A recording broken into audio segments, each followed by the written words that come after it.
Briefly, the asthma in the population, the prevalence of asthma in the population fluctuates, and in my lifetime it has fluctuated upwards. More and more people seem to have developed it.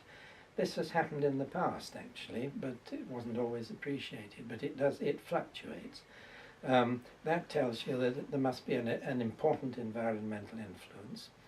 And back in the 90s, early 90s, it occurred to me that the most likely environmental influence was diet, because I'd seen diet change from a good diet after the war.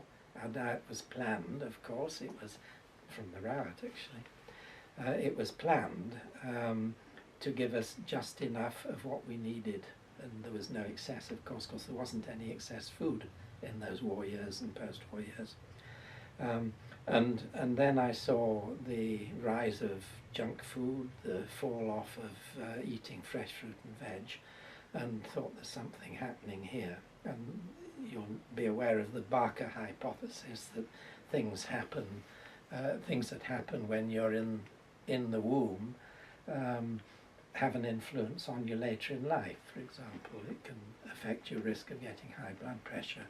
And it occurred to me that that might well be the case with asthma.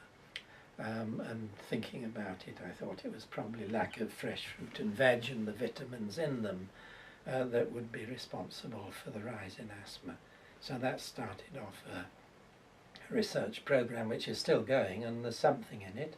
It's not entirely right, but vitamin E seems to be important, and perhaps selenium. That's one thing, two things we've shown. If you don't have enough of those when you're pregnant, the child has a greater risk of getting asthma, and it's as much as a 3 or 4-fold risk of getting asthma. So it's quite a strong effect, apparently. We don't know exactly what it is, but it's the foods containing vitamin E and selenium particularly, and vitamin D to some extent, that seem to have an influence on the risk of asthma. So that's one sort of environmental observation that I made that turns out to be at least half right.